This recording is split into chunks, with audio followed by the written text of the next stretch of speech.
excited that you've taken time out to tune in to the Ella Johnson Show. I hope you enjoy the broadcast. So sit back, relax, and I'll see you at the end of the show.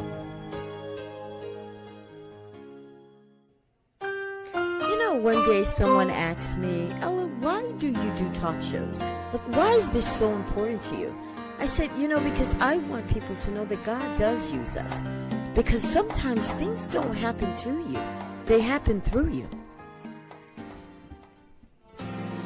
And now it's time for the Ella Johnson Show, where we set the table for real talk conversations. So stay tuned. It's all coming up next. The Ella Johnson Show.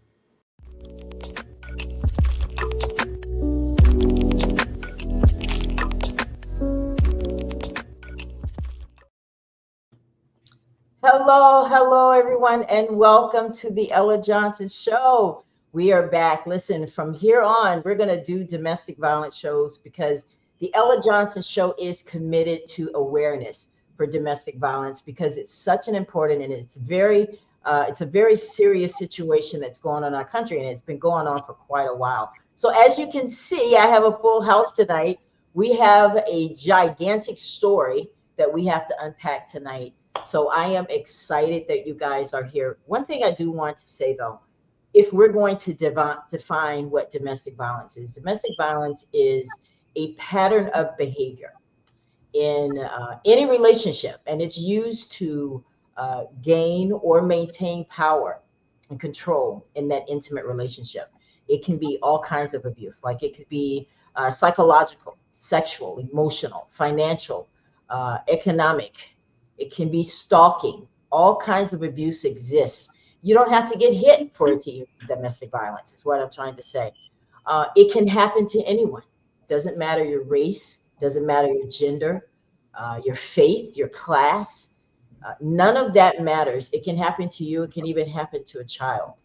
Now that we've discovered what domestic violence really is, let me tell you what it isn't.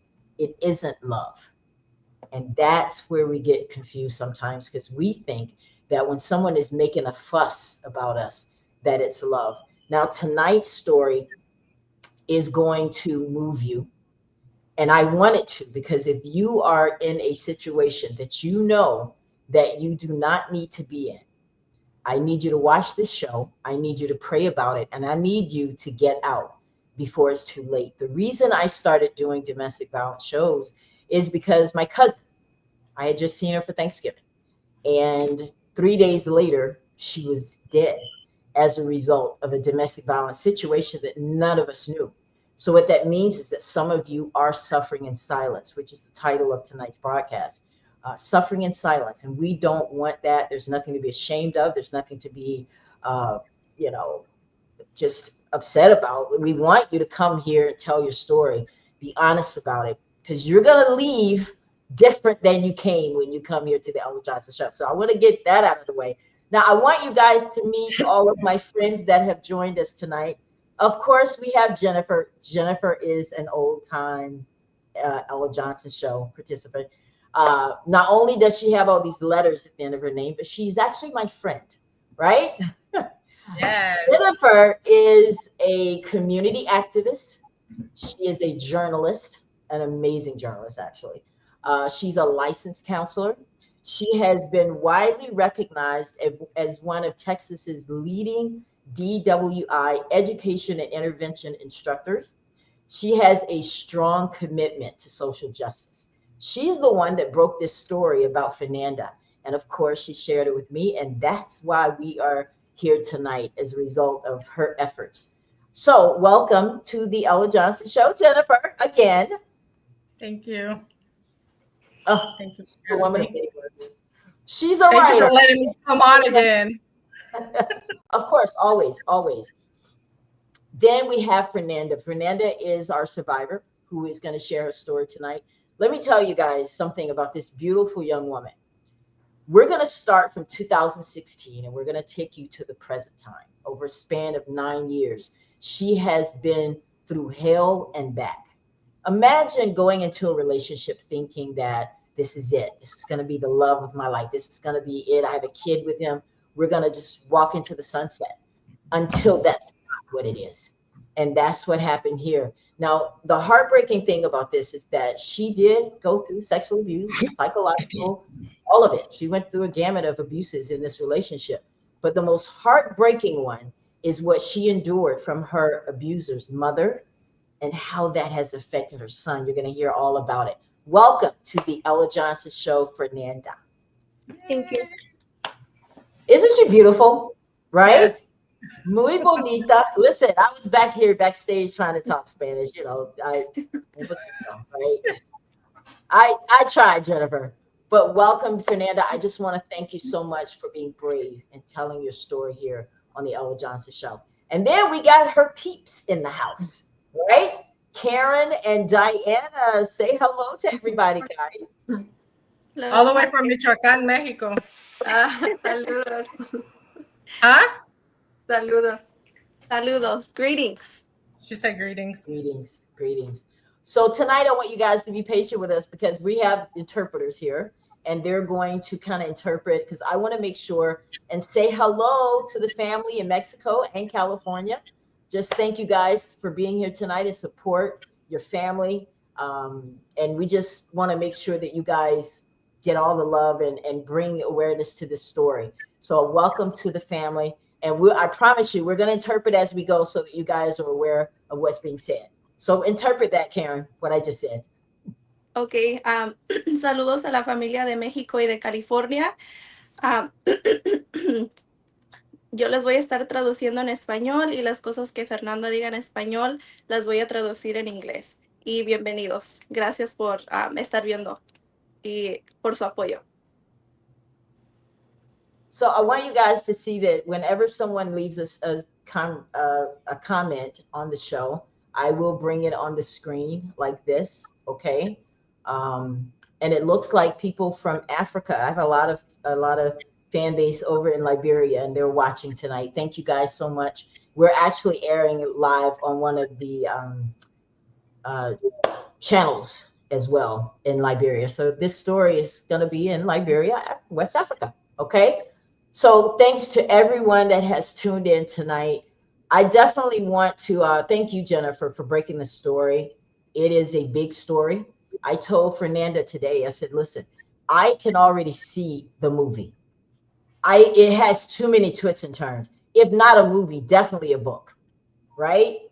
But you endured this. So I want to jump right in because I want to make sure that we go through a timeline and everyone that's watching this broadcast understands exactly what happened to you. Let's start in 2019. In 2019, talk to me about your abuser and how you guys met, Fernanda. Okay, so we met on a dating app, and we started dating. We met when I was 16. He was 22, and al principio de la relación,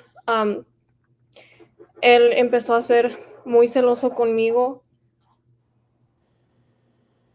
Yo trabajaba en un restaurante mexicano y él los fines de semana, él iba y se parqueaba enfrente del restaurante para estarme espiando.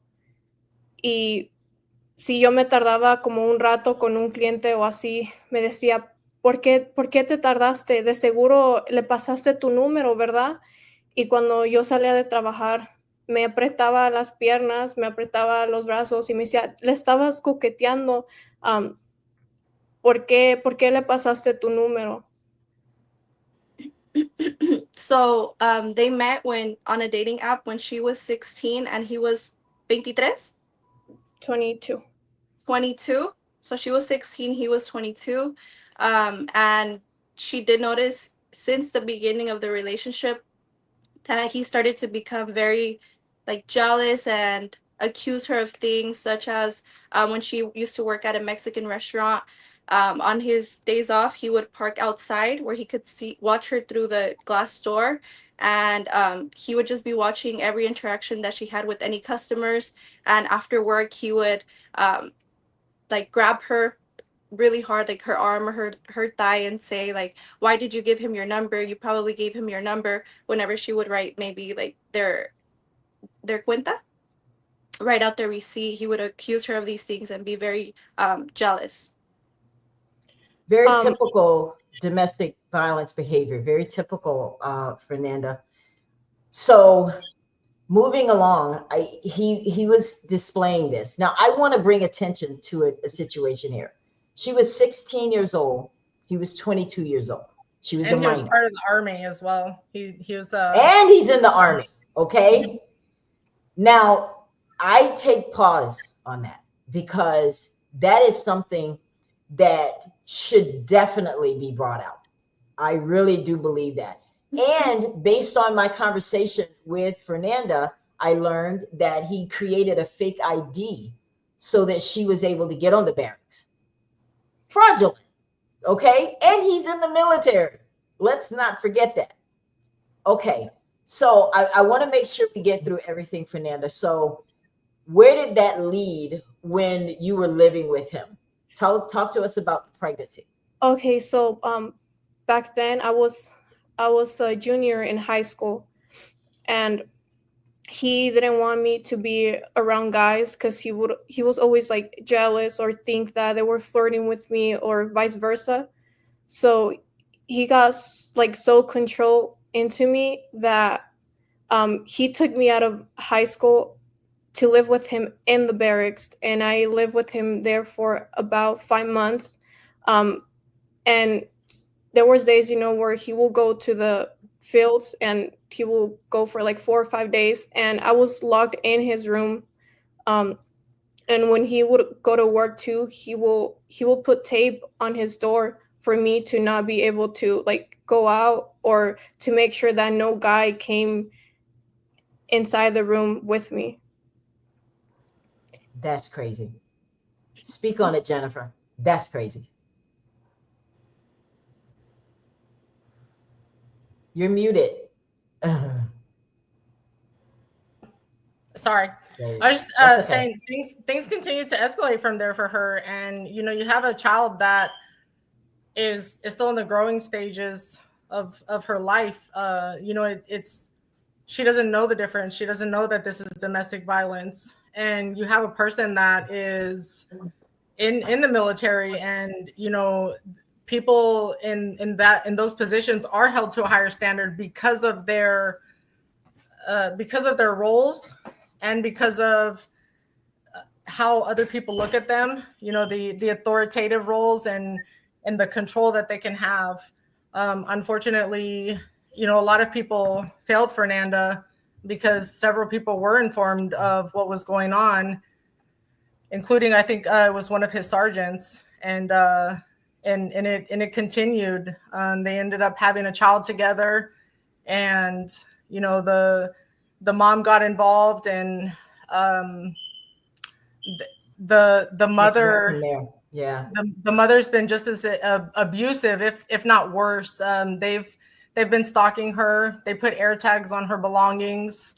They have been they've had a private investigator following her for the past 3 years now. Things that normal people don't do. And exactly. as I explained to Fernanda, because she was really scared, justifiably, right? But absolutely, as I explained to her, like, this is something that you have to talk about, and you have to face this, because on one end, so you have everything that's been filed in the court, everything that has been given to the attorneys, but nothing that has anything that Fernanda has said. So what happens? The judge, by default, gives these people what they want and makes everything as if it's true. All the allegations against her, because she hasn't been. We're gonna get that. We'll get to that, because that is in itself crazy. but I want to make sure we follow the timeline because I want to unpack this story so you guys can see exactly what happened. So now Fernanda's pregnant. You got pregnant. And I do understand that he did not want the baby. What did he do to you, Fernanda, to try to hurt this baby while you were pregnant? Okay, so when I found out I was pregnant, a friend from my coworker, they found out as well, and he was in the military. So this guy went and told his sergeant that he had gotten a minor pregnant, and he didn't want the baby, and he kicked me out of the barracks when I was pregnant. And he will tell me that the baby was gonna ruin his future. He wanted me to have an abortion, and I remember that day he hit me and he slapped me, and he like made scratches in my body. And whenever I was walking down the stairs, another a guy from the military, he saw me and he took me to his room, and he gave me a shirt to change because I was wearing a white shirt, and I had like blood all over my shirt. And then I went home with a coworker, and when I was 3 months pregnant, like two and a half, 3 months, he went to visit me, and we were arguing because I didn't want to have an abortion, and I remember that he kicked me down the stairs, with the intention of killing the baby. Interpret, Karen, for the family. Okay, so Fernanda cuando iba en su tercer año de preparatoria, el papá de su hijo la sacó de la preparatoria para llevarla a vivir al base militar con él. Había hecho una identificación falsa para que ella pudiera vivir allí porque todavía era menor de edad. Y allí también ella sufrió abusos de él, la trataba mal, era muy celosa con ella, no la dejaba salir. Y pues estuvo viviendo con él unos meses y Fernanda salió embarazada. Y cuando alguien del militar se enteró, le dejaron saber a un sargento y el sargento habló con el papá del niño. Y cuando él se enteró, esto se enojó mucho, le dijo a Fernanda que iba a arruinar su futuro por esto, que él no quería tener el bebé, que lo abortara, y se puso violento con Fernanda, la sacó de allí donde vivía con él, la corrió de allí, y saliendo de allí la vio otro muchacho que estaba en el militar y la ayudó a ella, la llevó a su cuarto, le dio una camisa para cambiarse porque la de ella estaba llena de sangre de lo que le había hecho el papá del niño. Fernanda se fue. So I wanna get us on down a little bit more here. So Fernanda has dealt with this abuse. She has gone back and forth, and like Jennifer said, she's getting into it with the family. So at this point, Fernanda decides to leave. Her aunt, she told them, because they threatened lots of things to the family. They threatened to bring harm to her family. So if you're 16, 17 years old and someone is telling you this, you're thinking differently because you don't have experience enough to know what your rights are, if you have rights. All she knows is that she needs to protect her family. So she takes her son, goes back to California with the family. And then once you're back in California, Fernanda, talk to us about how the baby daddy, that's what we're gonna call him. We're not even gonna call his name, the baby daddy, because that's what she calls him. Talk to us about what the baby daddy did once you went back to California, because this is very typical as well. Talk to us about that. Okay, so I went to California. I was 7 months pregnant. I wasn't in need help whenever I gave birth to the baby. I needed to be around my family, and I remember like as soon as I went back, this guy, he started going on like dating apps and everything, and okay, le dices eso que él se iba en esas cuentas y él chateaba con gente y a mí me hacía creer que era yo la que yo le ponía los cuernos a él. Es cuando todavía quería que regresaras con él, right? Uh-huh. Okay, so she had came to California to be with us. She was 7 months pregnant at the time, so she needed our support. And so she had left that situation, but he reached out again, wanting to get back together with her, and still at this time accusing her of cheating, but he was the one doing the cheating. Okay, so whenever I give birth to the baby, and I was, in the hospital, I remember, and I have like the message of this, because these people, they're racist, like they're really racist against like Mexican and, my family. I remember the baby, he came out with like black eyes, and he started saying that that wasn't his baby, that I had cheated on him, that how could his baby come out with black eyes, that meant that I had cheated on him, and that wasn't his baby. And again, then he manipulated me to go back with him, to saying that he was sorry about everything. And I flew back to Kentucky with him, and he had to do a DNA test to the baby because he always believed that I was the one cheating on him. But in reality, I feel, now I understand things better. The one who actually cheated on me, it was him, and he will blame me and put me down so he wouldn't feel as guilty for doing, all those things behind my back. So I want to give you guys a visual, because I want you to interpret what she just said. But while you're doing that, I want to show a visual of just some of the things that Fernanda has talked about. These are some of the pictures that she sent me of what he was doing to her. These are some of those photos. Okay, now you can interpret, Karen, what you're saying. Okay, so llegó un punto donde el papá del niño convenció a Fernanda que se regresara a vivir con él bajo la ilusión de que iban a ser una familia y todo, pero de todos modos continuó el abuso y la acusaba de serle infiel. Le dijo que cómo le iba a salir con ojos negros. Ese niño no es mío. Llegó al punto que le tuvo que hacer un test de ADN para comprobar que sí era de él. Okay, so where we are now, this guy has, and guys, listen, this is very typical when people are in a domestic violence situation. They coerce you to do things. This baby daddy coerced her to go back to Texas. So she goes back to Texas. And tell us what happened when you made it back to Texas, Fernanda. What did they say to get you there, and what happened?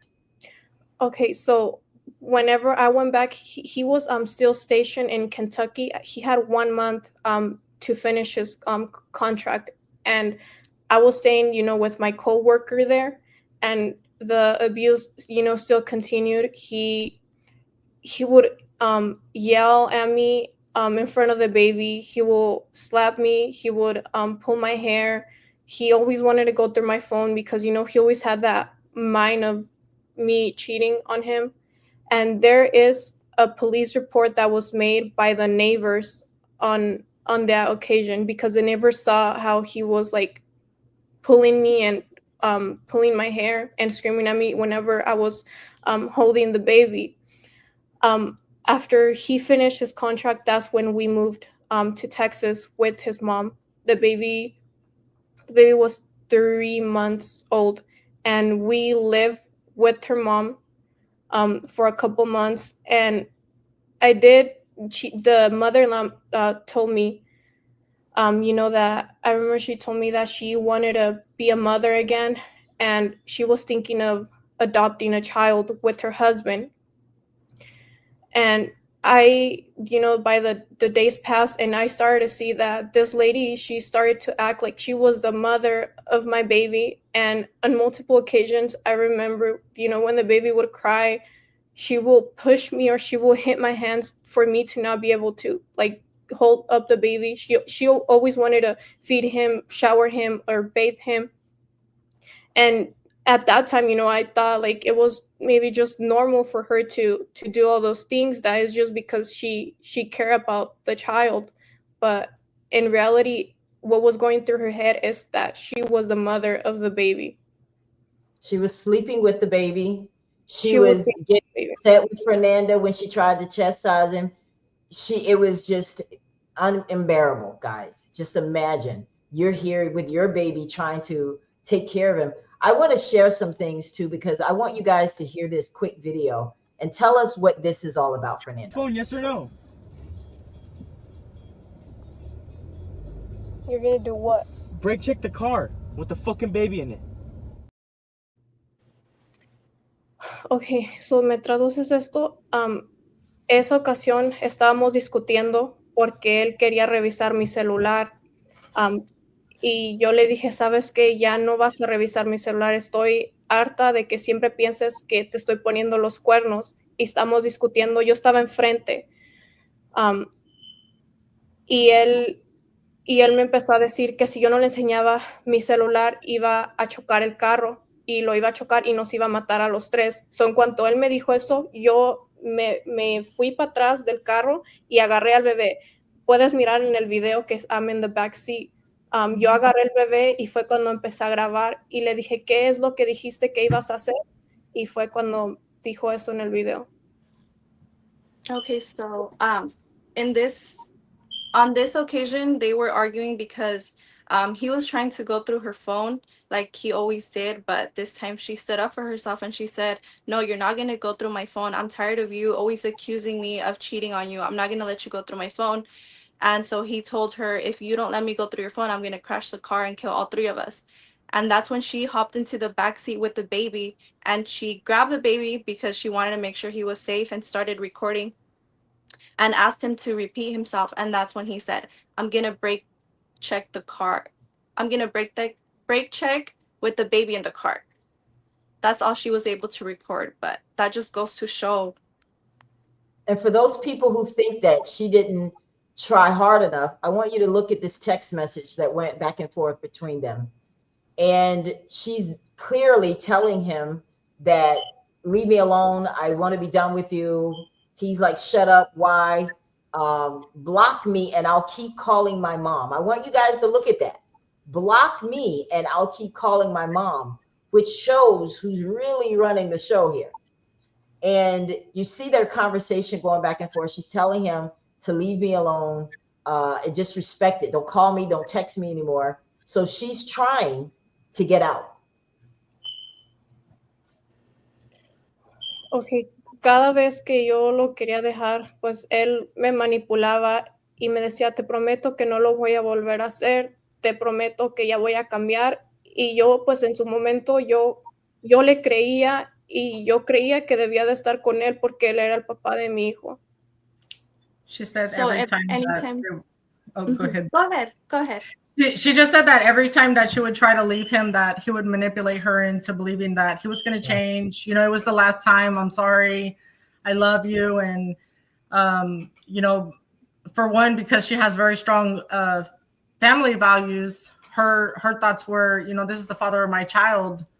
I need to give him another chance. Yeah, absolutely. Ask Diana if she wants to say something right now. Because I know she doesn't. She's not. ¿Quieres comentar algo ahorita, tía Diana?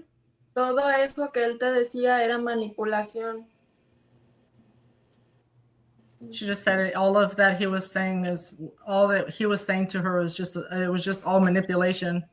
Okay, I do want to bring something up. When we moved to Texas with the baby and, you know, with my mother-in-law, my family, they weren't aware of the abuse. I lived with him because I was scared. Like I wasn't even like allowed to talk to my family or to like my guy cousins because he always thought, you know, there was something there. So my family never knew about the abuse that me and him were going on. And I remember on one occasion, I felt like I needed to speak up and tell someone. And I told the mother-in-law everything that was going on. And I told her, your son hits me. And I told her everything. And I remember like she just stayed quiet and she didn't do anything. She didn't do anything to protect me or to tell him to stop. It just continued, and she was also in some type of way like abusing me whenever she will like hit my hand. So I get it where it comes from, where the abuse comes from. Very key, very key.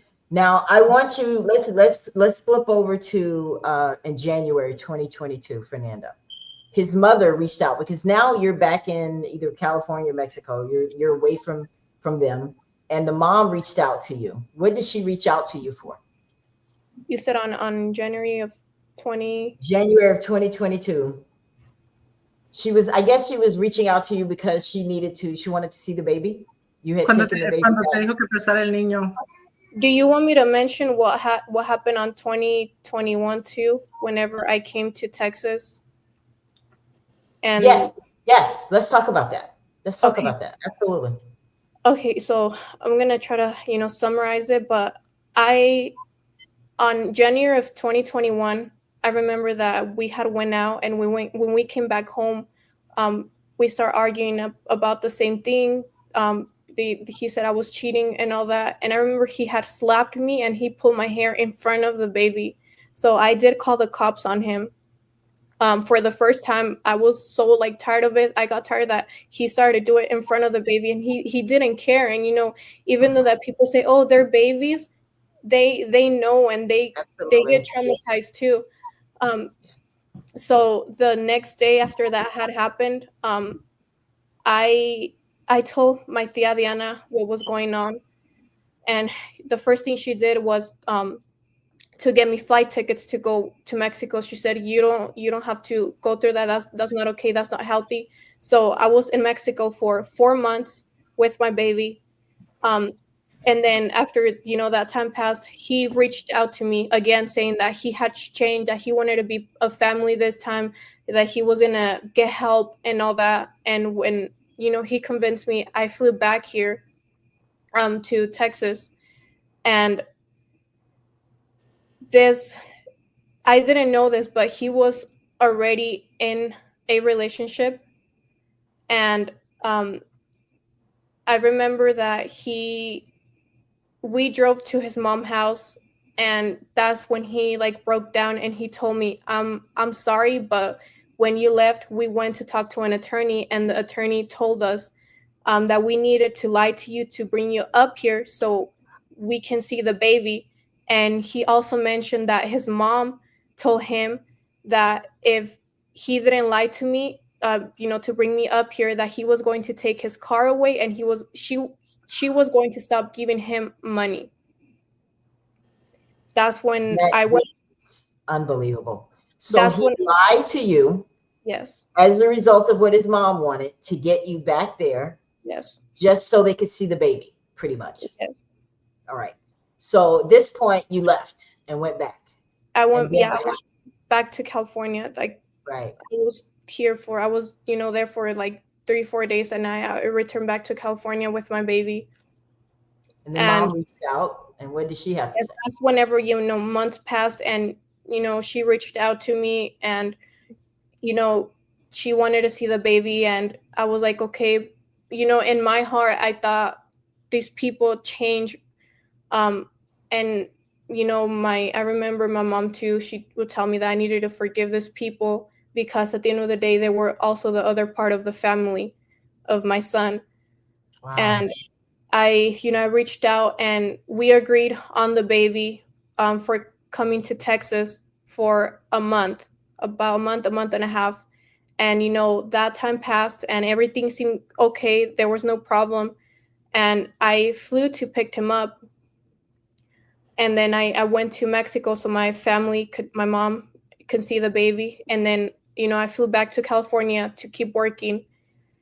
And that's, the mom reached out saying, that she missed the baby, that she wanted to see him.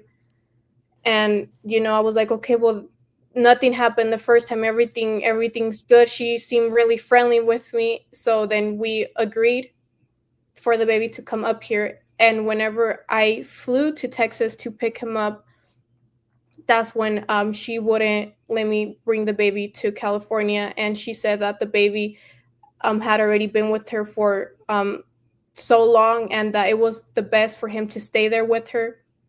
And I remember she told me, who's going to take care of the baby while you're working? And I told her, well, I have my family to support me, and in any, other thing, I also, I can put the baby on daycare. And she kind of manipulated my mind to make me believe that a judge wasn't going to be okay with the baby being in daycare, because she made me think like it was illegal for the baby to be in daycare if there was someone else in the family that was able to watch him. So and notice how it was hope you always guys are her paying that attention. reached out Yeah. to see the I want baby. you It guys was to never pay him. He never really showed interest. I'm sorry. We keep cutting each That's other okay. off. No, I want you guys to pay attention to this. This is very, very important, because now it's not the father who's doing all of this manipulating. It's his mother. Yeah. It's the mother, right, Jennifer? And it gets worse. this is the part that gets me. I think that he's also a victim. That's just my opinion. I think he's also a victim of her. He has to play along to keep getting what he's getting. And she's telling Fernanda, I want you guys to think about this before anyone decides they want to try to judge. Think about this. She's being told, you don't have money. You don't have what it takes to raise this baby. We have more money. She's using her status to make it seem as if Fernanda is not good enough for her own child. Yeah. What the heck, right? So you think, what is she to do? Okay, so interpret a lot of that, Karen, for your family. Ok, so hubo ocasiones en donde Fernanda sí permitió que la mamá de el papá del niño tuviera el bebé con ella. Fernanda decidió perdonarlos por todo lo que había pasado anteriormente con ellos, y pensó que era bueno que el bebé también conviviera con la familia de ellos. Pero llegó a un punto donde la mamá del papá del niño ya no quiso que el bebé estuviera con ella, diciéndole, tú no puedes apoyarlo, tú no lo puedes hacer sola, ocupas que alguien te ayude. ¿Quién te va a cuidar al niño cuando tú estés trabajando? Cualquier razón que Fernanda daba, like, mi familia me puede ayudar, lo puedo poner en un daycare que me lo cuiden mientras trabajo. Ella sacaba una excusa por no regresarle el bebé a Fernanda. So I want us to go a little further now. All right. So Fernanda is in a situation where you allowed the baby to go with her twice because she didn't prove anything. So when you finally went back to Texas, because she's had the baby and you're continuing trying to get the baby, what happened when you did go back to Texas? This is very key, and I want you guys to pay attention, because this is the turning point in her story. What happened when you went back? Okay, can I mention something too that I didn't mention that time that I flew to Texas to get the baby? When I saw my son, he had scratches on his face, and the dad had said that it was because the baby wouldn't listen to him. And I do have some messages too as proof, where he will tell me, if he's not listening to you, you gotta hit him, and if you don't do it hard, you gotta do it hard enough. So all his anger or whatever he was going on with, I feel like with his girl, or if the baby did something wrong, he will take his anger on the baby. Like, what father does that?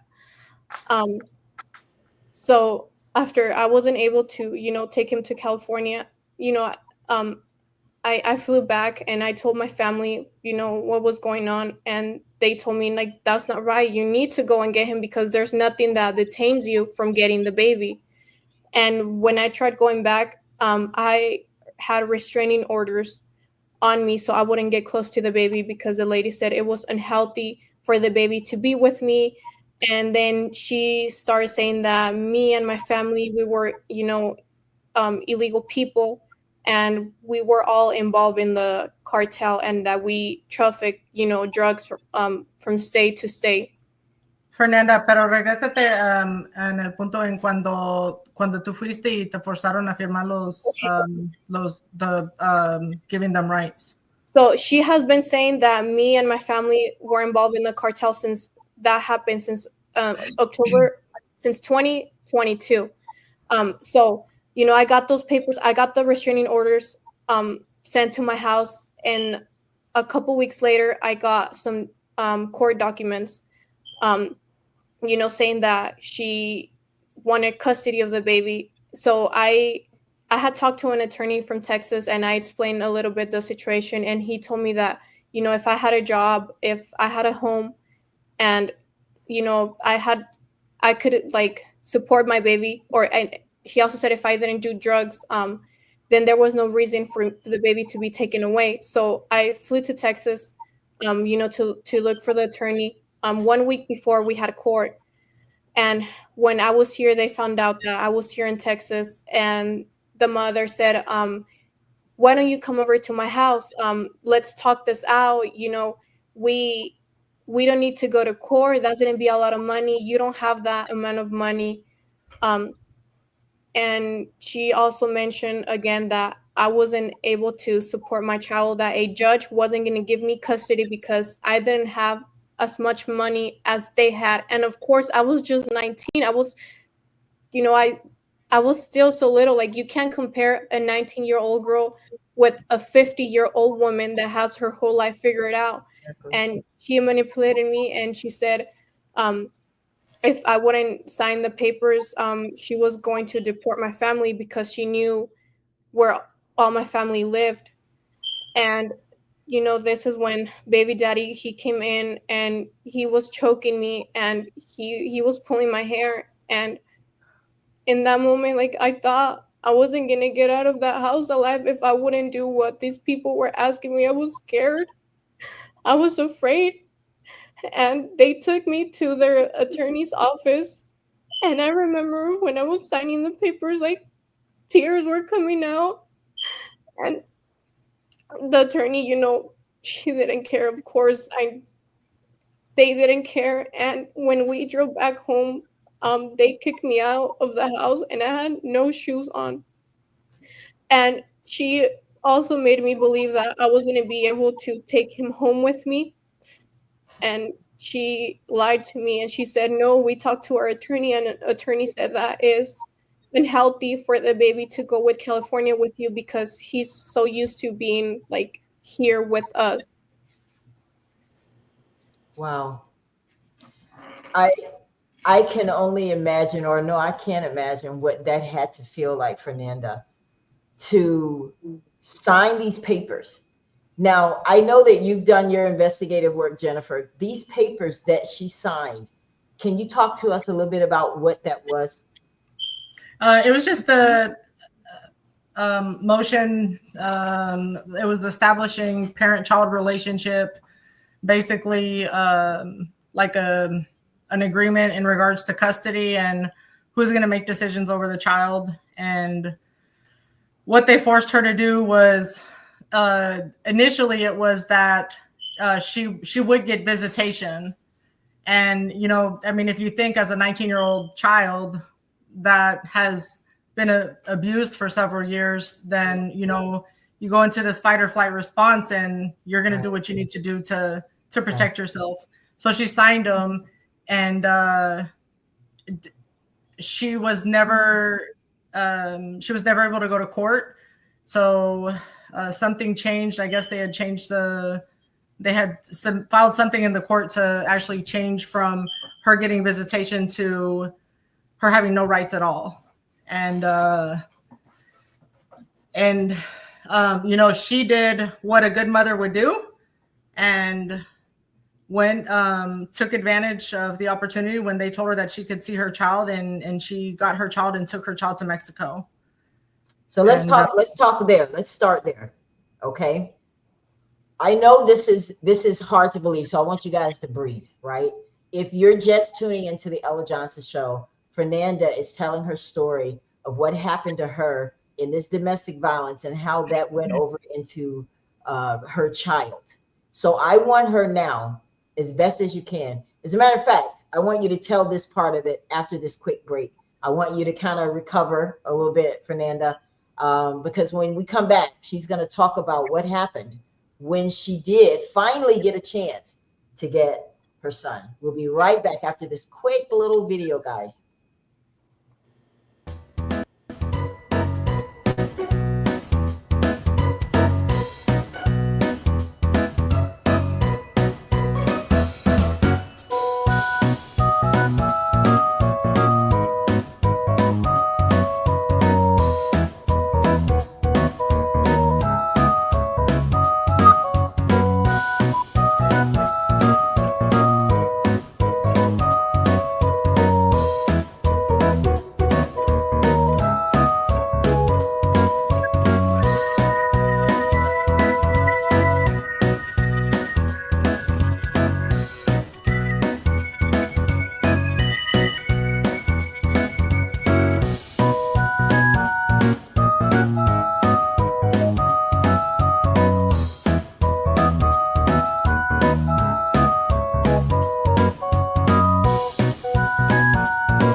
On the Ella Johnson Show, we believe that where there's a will, God always makes a way. And we believe that God will make a way to reunify you with your son, Braylon. Braylon, we love you. God bless you. God bless your family on this day from the Ella Johnson Show.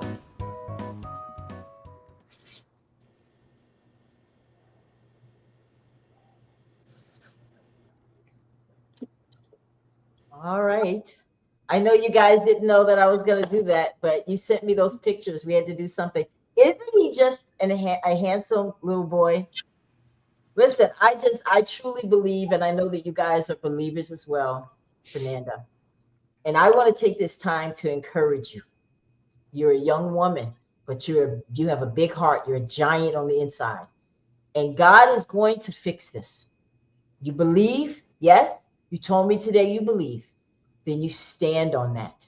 You stand on the word. You put pressure on the word, not people. And God is going to turn this around. All right. So that was just my token for you and for your family that's watching to show that we celebrate Braylon on this broadcast tonight. So now I want you to talk about when you finally had him back with you, what did you do? Okay, so after the papers were signed, because on the papers it said that I had rights to see the baby every 3 months to bring him home to California with me. And every time like I will request to see the baby, she will deny my request. On one occasion I was already on my way to Texas to pick him up to see him, yeah. And I remember I called the dad and I told him, I was going up there and if he can tell me what size of shoe the baby wore. And he said that if I go up there, he was going to call the cops on me because it wasn't visitation time.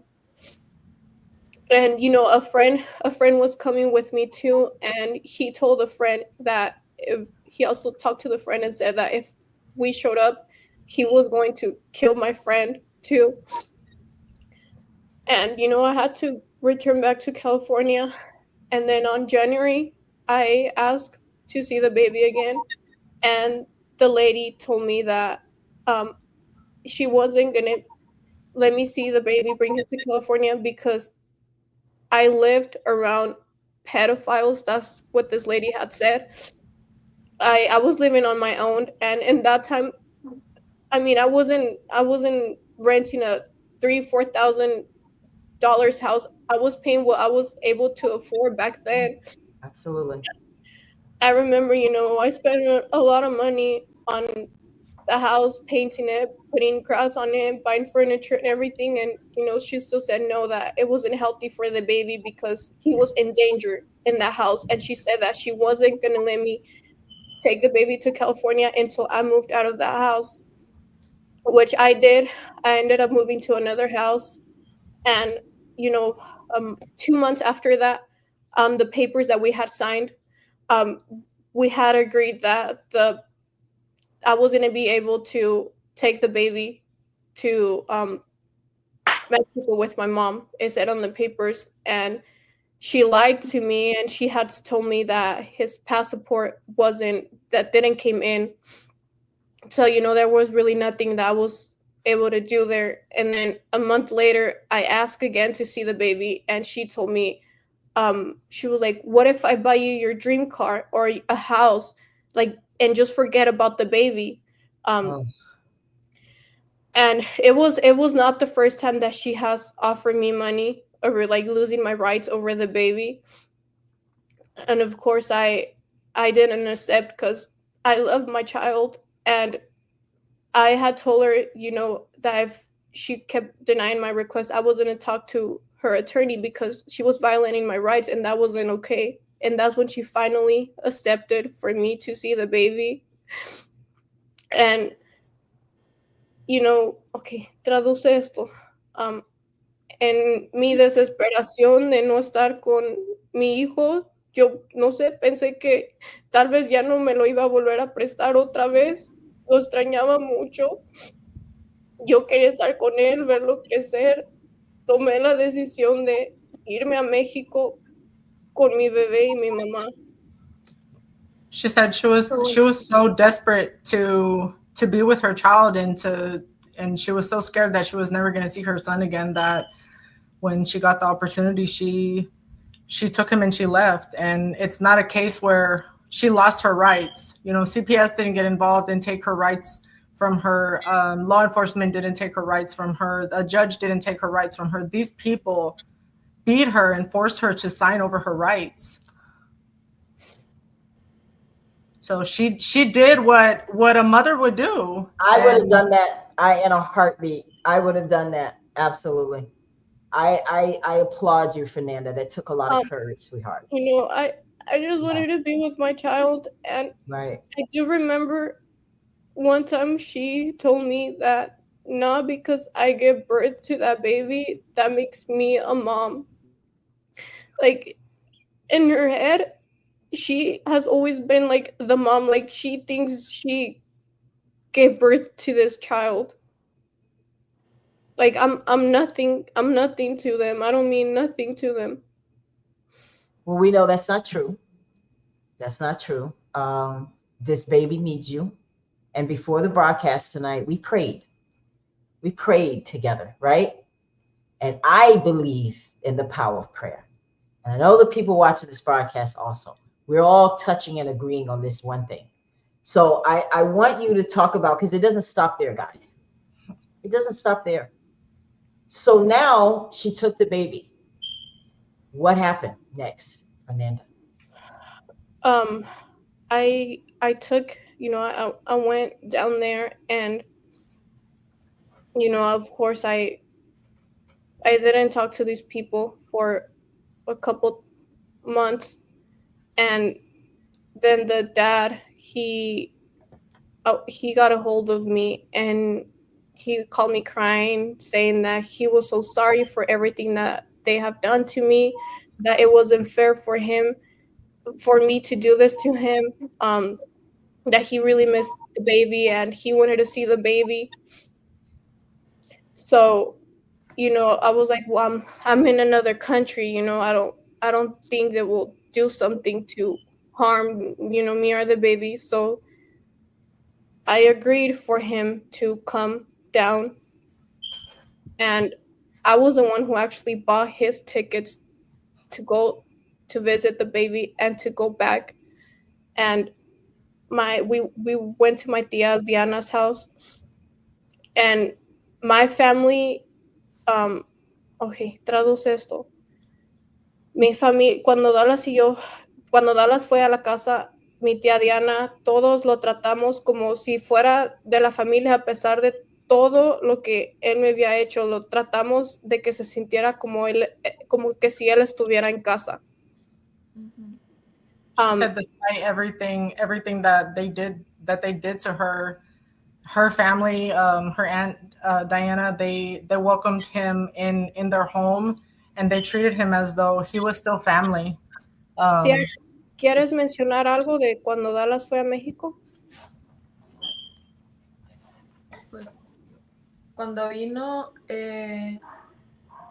pues me encargué de hacerle saber de que tenía su casa aquí en Colima conmigo, con la familia del niño, que podía venir cuando él quisiera, que tenía las puertas abiertas y que era bien recibido. She opened her home to him and told him, you're welcome. This, like, my house is your house anytime you want to come.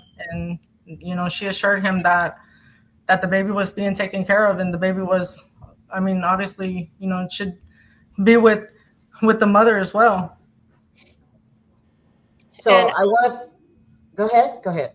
no, yeah, and I remember that he told me over the phone, he was like, I don't care if he's in Mexico. I just want to see him, and I want to make sure that he's okay. Like, I don't have a problem.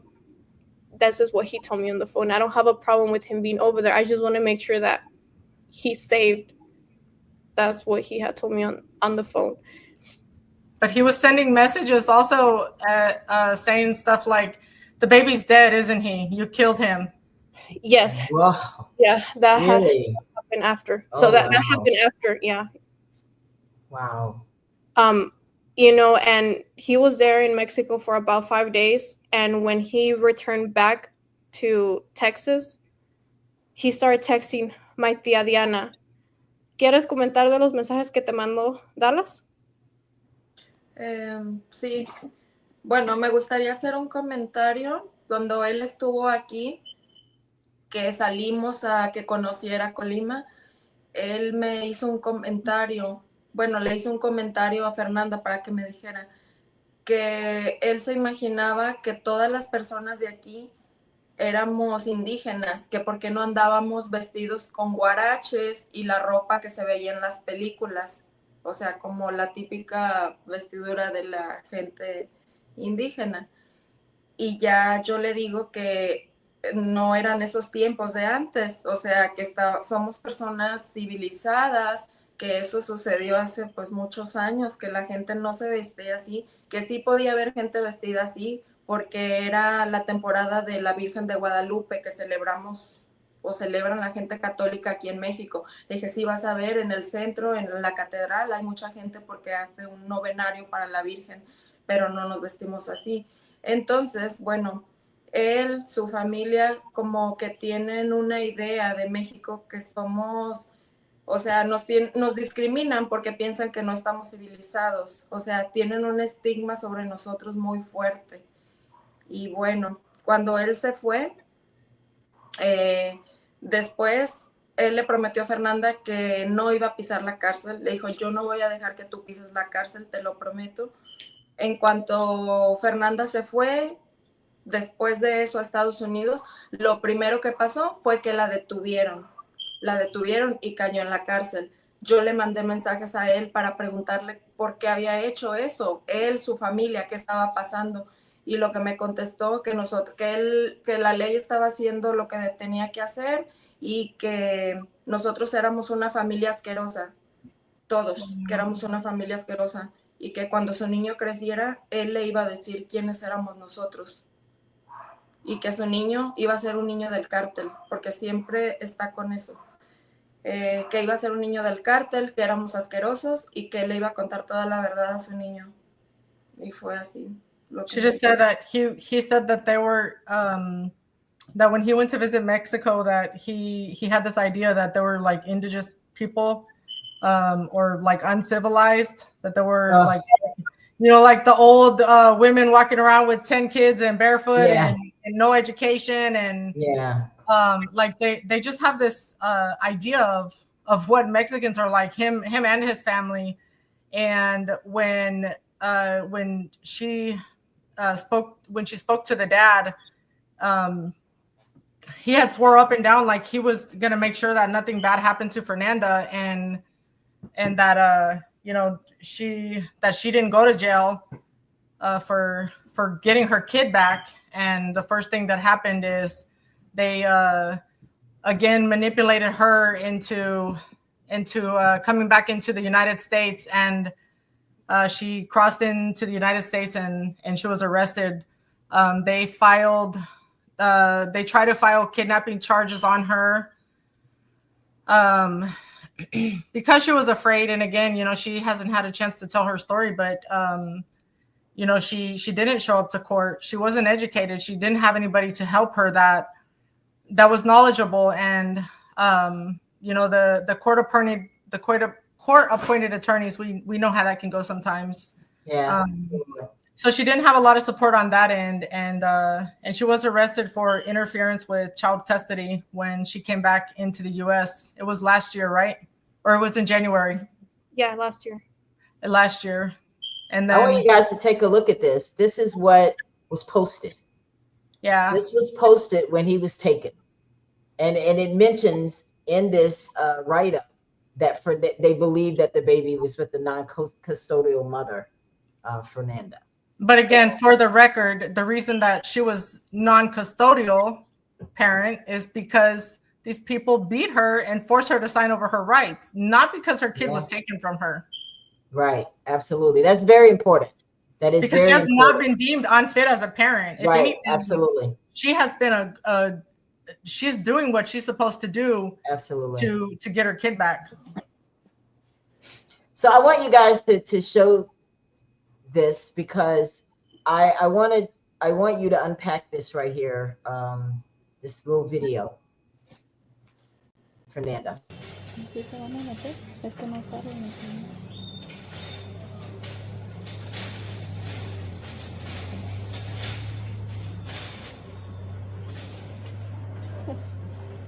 Tanta fuerza.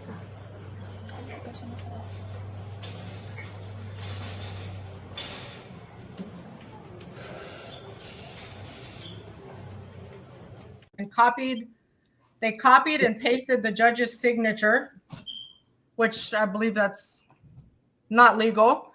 They flew into Mexico and they paid off Mexican officials to go and bust down this home and take the child out of the home away from her family. And they went in with guns drawn and took the kid. So as you watch that, Fernanda, I really want to know what's going on with you when you see that, because you were at work, you were going back and forth into California to try to make money, you know, to take care of your baby like a mother would do. And the baby was home with your mom when this happened. Explain what you felt when your mom called you screaming about what was going down at home. Okay, I remember that day, because me and my baby would FaceTime every day with my tia Diana. We would always do it like a three-way FaceTime. And I remember that day, I FaceTime him when he was out of school, and you know, we were talking and everything. And I remember he was eating I'm gonna say this in Spanish so my aunt can understand too. Voy a hablar del día cuando esta gente fue a la casa. Braylon se había salido de la escuela y yo y él hicimos videollamada, y me acuerdo que él se estaba comiendo un pedacito de pan y me dijo, me dice, mamá Fernanda, te voy a guardar para cuando vengas. Y me acuerdo que esa vez, pues, mi tía no contestó la llamada. Y como una hora después que yo terminé de hablar con mi hijo, mi tía me llama, veo que me está regresando la llamada, y yo dije, oh, tal vez me va a decir que estaba ocupada en el gimnasio, por eso no pudo contestar. Y mi tía me llama gritando y me dice, Fernanda, van por el niño, se lo van a llevar, y está mucho gobierno, están y tienen la casa rodeada con gente armada. Cuando esa gente llegó a la casa, estaban apuntando pistolas en toda la casa con mi mamá. Y en ese momento, cuando ella me habló, no sé, pensé que estaba soñando, no pensé que esta gente iba a llegar a tanto, y se me bajó la sangre a los pies, sentí que la vida se me iba. Y lo primero que hice, dejé todo y fui para estar con mi mamá, fui a México y pues yo llegué, mi mamá estaba triste, estaba muy, muy triste. She said that they surrounded her house, her mom's house with the guns were pulled and that she was FaceTiming with the baby and her son told her, I'm gonna call you back in a little bit. I'm gonna save you a piece of the cookie that he was eating and that a little bit came and she got a call back, but it wasn't it wasn't her son this time. It was her aunt screaming, they took your kid, and you can actually see in the videos the child's father and the grandmother there taking the kid. Like what parent, what person would allow something like this to happen to their child? And Fernanda talked to her mom and she dropped everything and went and took off back to Mexico. But they had already, ya cuando planearon de que ya se iban, they had already arranged everything to get the baby out of there as soon as possible. There's no doubt that his mother and paid off Mexican officials to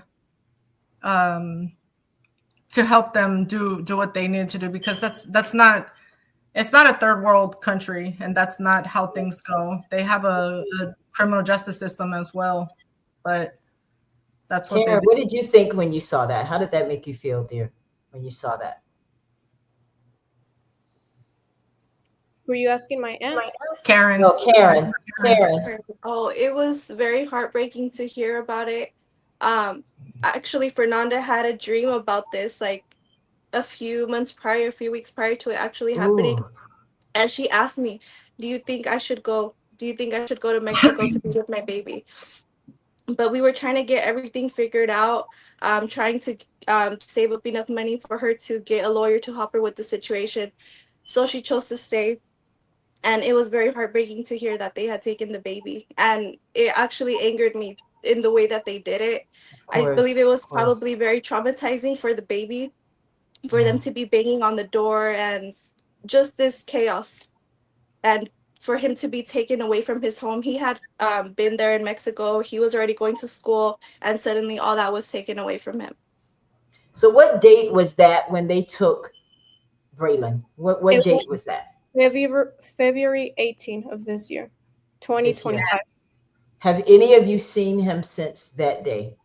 No, I do want to mention something. When they took the baby, when the lady was in my mom's house, the lady told my mom that she was apparently, sorry for what she had done to me. And she promised my mom she was going to remove the charges and everything of what she lied to the police. And like they made me believe that everything, was going to be okay. And I do have those messages as proof. When the baby daddy tells me, I promise you, we're not going to leave the country without you and your family seeing the baby. And, they manipulators, they lied to us. I don't know nothing about the baby since that last time that me and the baby FaceTime. It's been 3 months and I don't know nothing. I don't know how he's doing. I don't know how they're communicating because the baby only spoke Spanish and these people are white. I don't know nothing, and it hurts me because I know he asks for me. I know he says, "Where's my mom?" Call my mom because he had a tablet. He was always calling me on there. And what these people are doing is just giving him toys or buying him food, or like I don't know what they're doing to the baby. And it hurts me because I know that they're gonna tell the baby that we're some criminals or we're the worst people when it's not like that. I want you guys to take a look at these photos. The very first photo there is a picture of Braylon with you. And then we see you with the baby daddy. And then we see the baby daddy with him. When you see this, because I know you told me that this picture in the middle is the picture of when you were 16 and you met him. That looks like it's in the barracks. So talk to me when you see these photos, what comes to mind, Fernanda? Can you repeat the question? Sorry. When you see those photos, what comes to mind? What does that mean? How does it make you feel when you see those photos? The picture of me and him, like being in the barracks, you know, it brings back all those memories of what I went through when I lived there. And the other picture, it hurts to see the baby, how scared he is of the father. You can clearly see like the difference when he's with me and when he's with the father. The father is not, he was not good to him. He was violent to him. And the baby saw all that. Well, he was growing up when I was still with him, and that hurts me. You can see it in his eyes. Yeah. The change. And I took that picture, and you can see he was like reaching his arms so I could hold him because he didn't want to be next to his dad. Yeah. What happened to you is, I'm sure, very devastating. You haven't seen him. You don't know where he is. What can she do, Jennifer, at this point? Because I know that there's an open case, right? There's an open court. It's a mess, I know. But what can Fernanda do to get her closer to see him? Like, she has to have rights. She didn't lose her parental rights, right? Or did she? She didn't. She hasn't yet. The irony of life. I was actually in Mexico, in one of the border towns, and I was at Home Depot buying building material, and I was struggling. I was by myself with my 5-year-old, and this couple came over to me and asked me if I needed help, and said yeah. So they helped me fix the stuff on the back of the truck and introduced themselves, and we became friends. Which it's actually Fernanda's aunt and uncle, another aunt and uncle.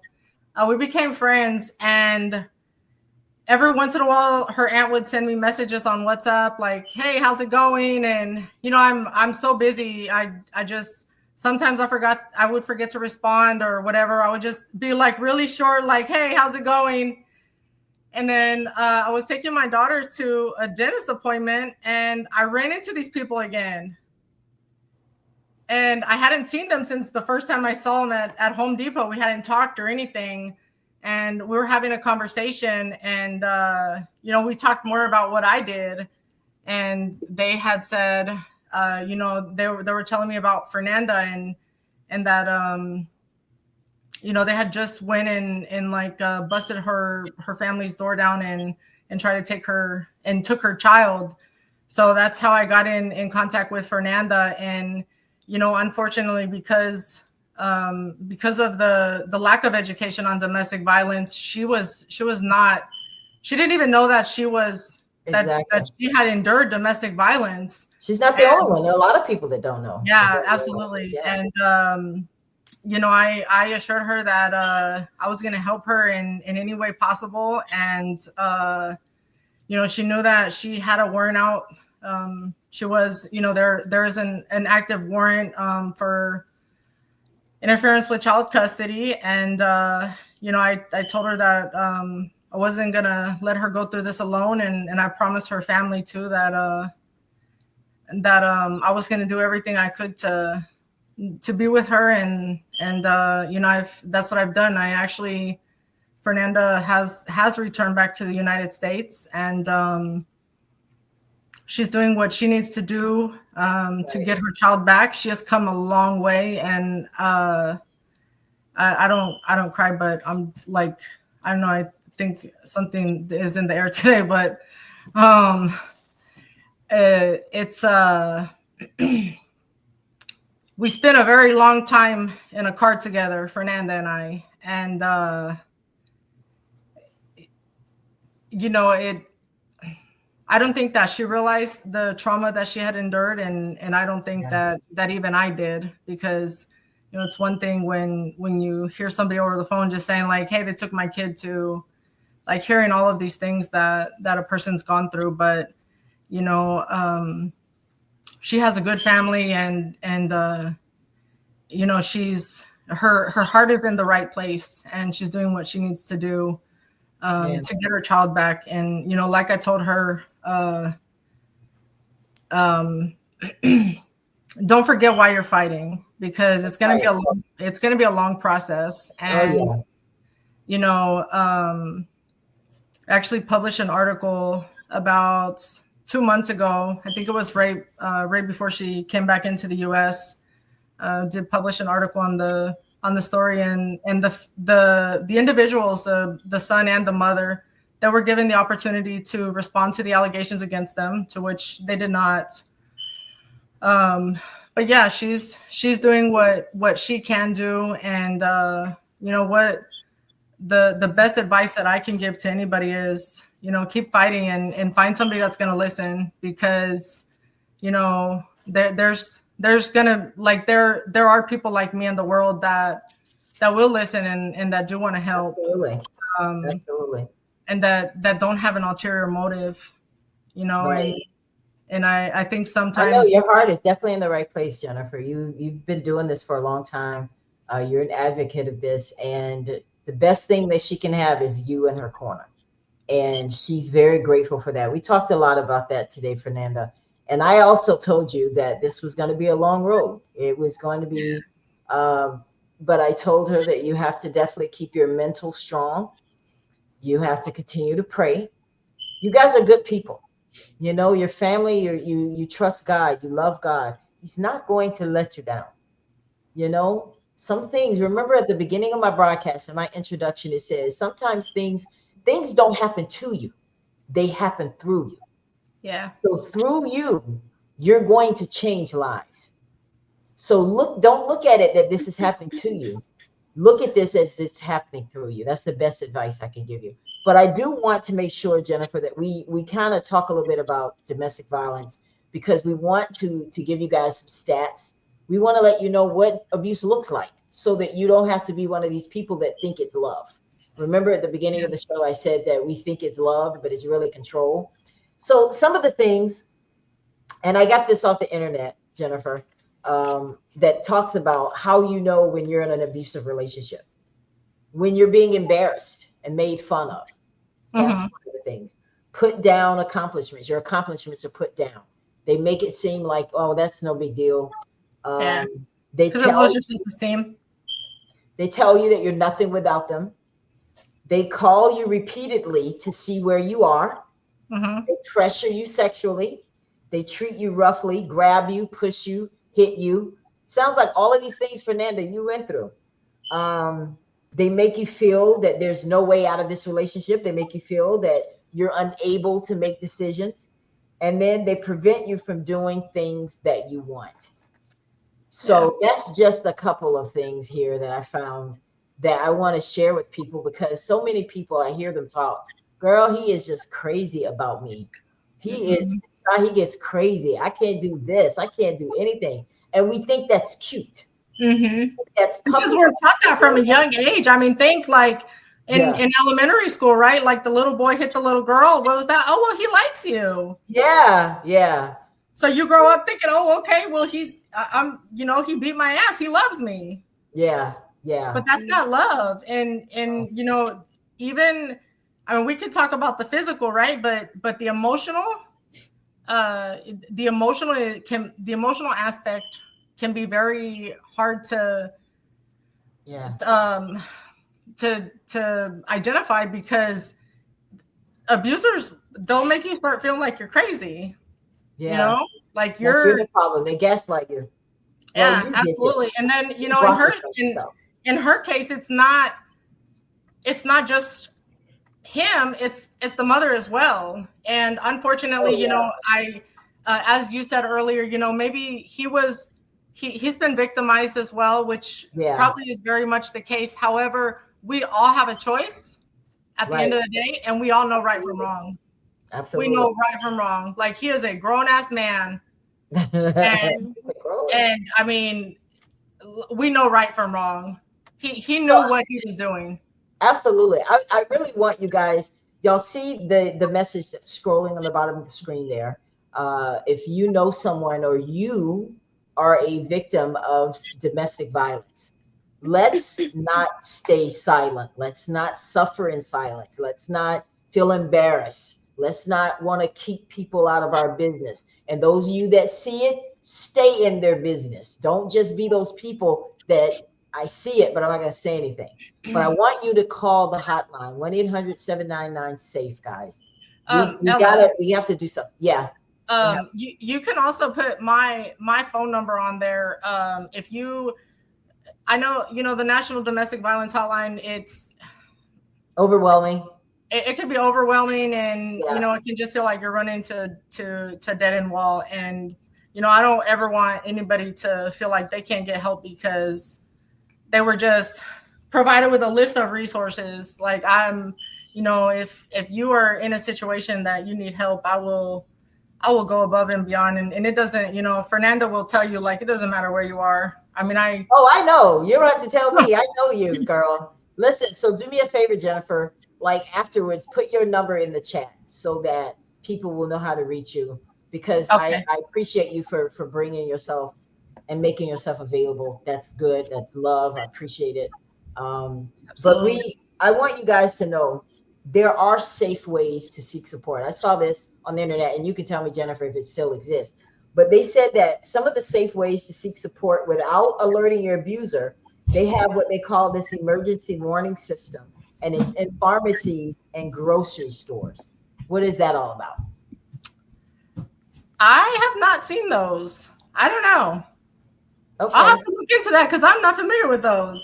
I mean, I think it's a great idea because we have to find a way, because most people, if I see you out in public and you're looking at me and you blink or something, I've watched enough TV to know that means something. You're not just blinking at me because you don't have anything else to do. You don't think I know there's some. You're trying to give me a message. People would call the pizza hotline or would call 911. Yeah, I saw that. For pizza and stuff. But I think it really depends on the situation. Because they may catch on. Yeah. And then you end up dead. Yeah. So I've seen those. I saw them on the internet where somebody did do that, and the operator picked up on what was going down. Yeah. And it can save your life, but you do have to have a plan.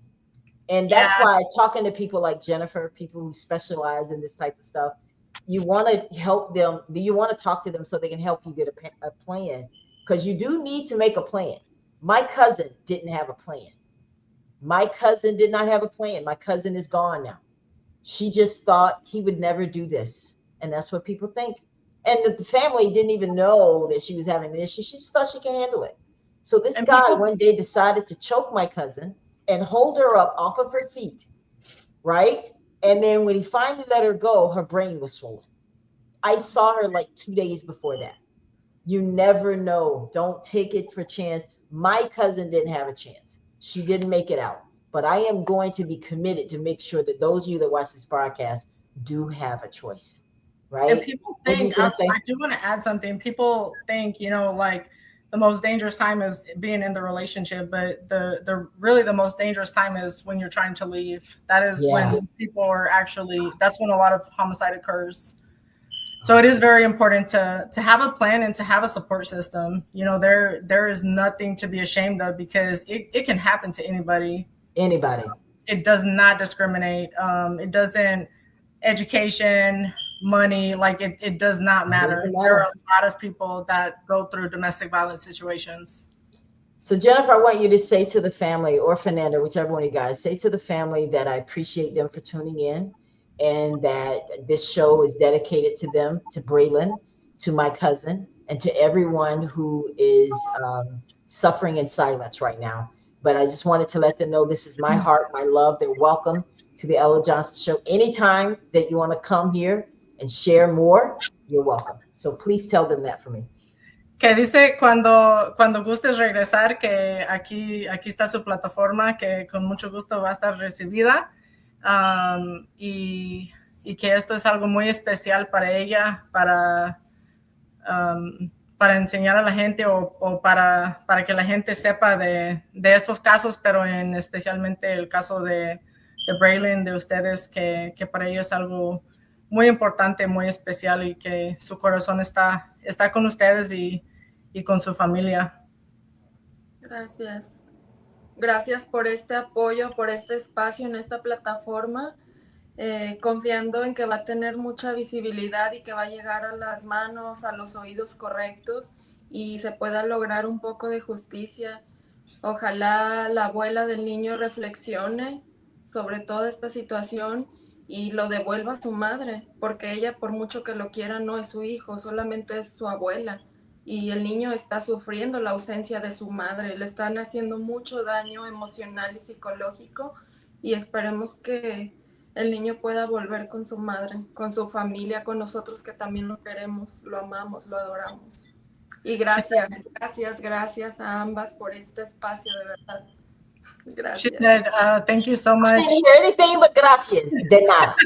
She said, thank you so much. And she has faith and she hopes that, that the grandmother will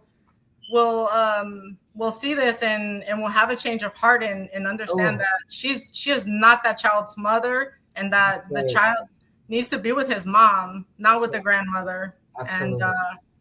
And to also know, like, we're not going to give up. I'm not going to give up, and I'm not going to let Fernanda give up. That's right.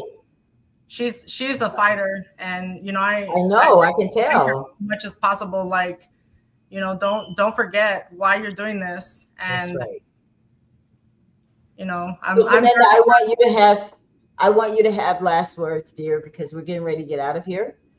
This show will air tomorrow. The rebroadcast will at 3:00 Eastern, 2:00 Central. So, but we're here live now. So, Fernanda, what would you like to say if you were looking at Braylon right now, look in that camera, and I want you to talk to your baby, what are you going to say to him?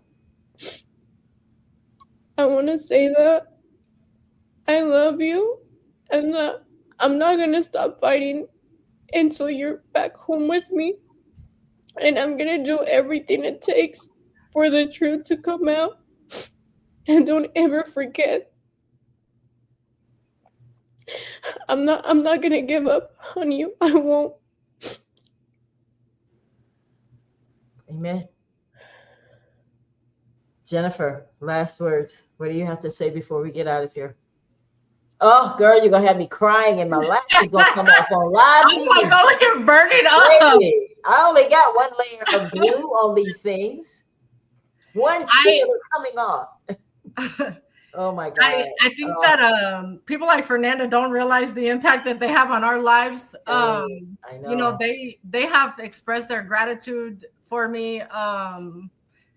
And they have praised me a lot, but I don't think they realize, like, yes, I feel privileged that they instilled their trust in me, and you instilled trust in me. So thank you, Jennifer.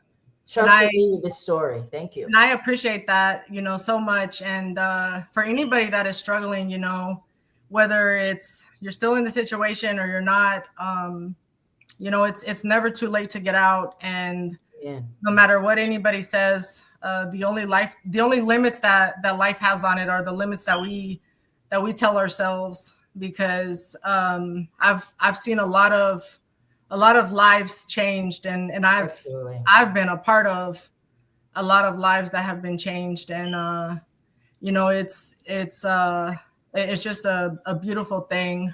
And again, if anybody, and whether it's domestic violence or CPS, which we need to talk about that one in a little bit. Whatever the case is, anything that I can help with, don't hesitate to reach out, because that's what we're here for, and no judgment whatsoever. Absolutely, no judgment on this show either. No judgment. Yeah, let's go ahead.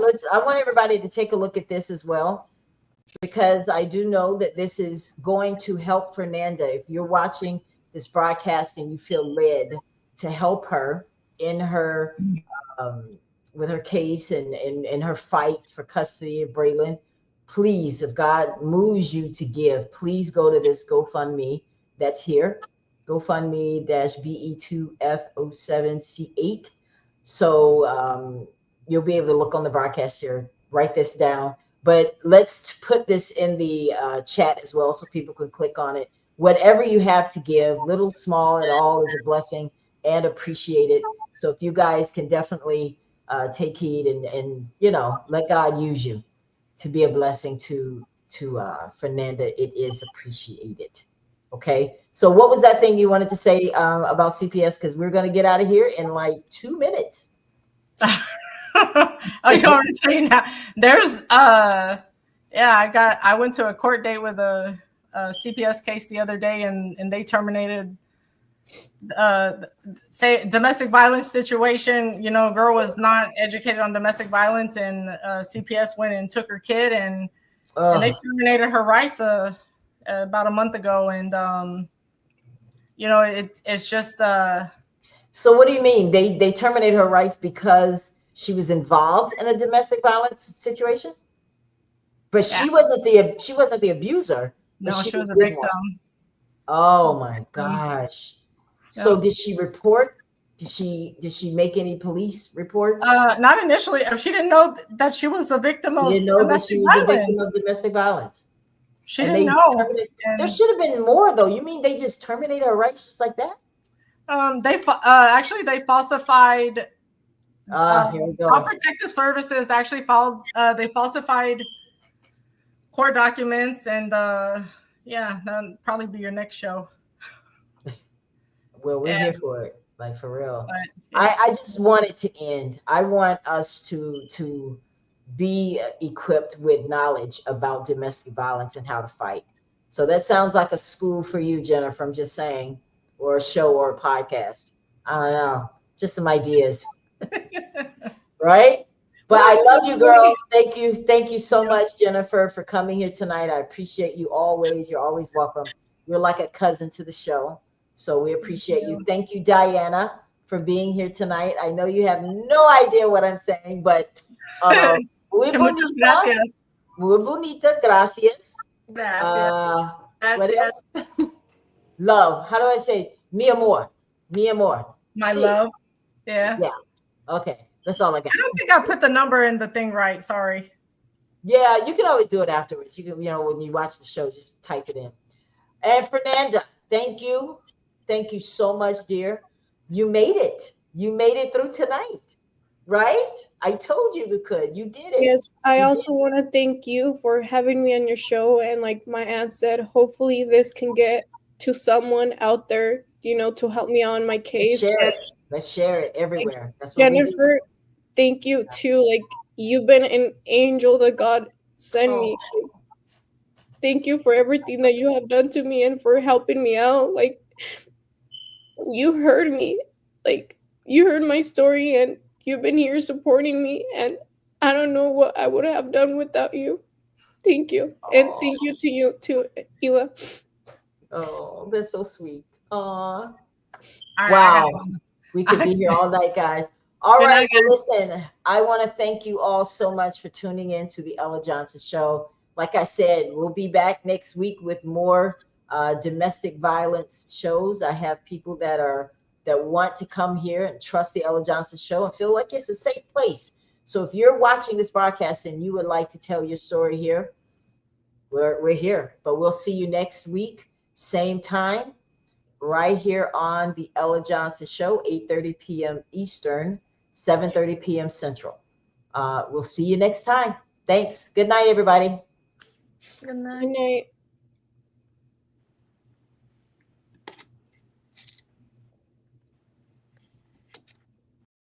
Thank you so much for tuning in to the Ella Johnson Show. We'll see you next time. We are supporters of the Ella Johnson Show. We live in South Korea. We have been watching Ella Johnson's show for like a year now. And we love her show. Her show is very inspirational, motivational, and educational.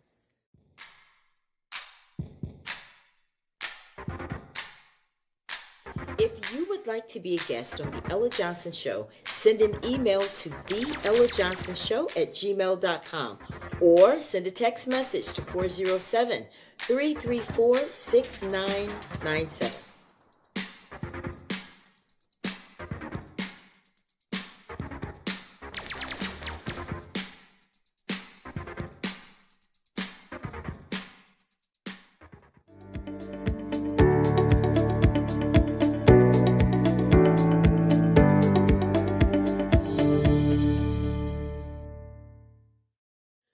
We love Ella Johnson Show.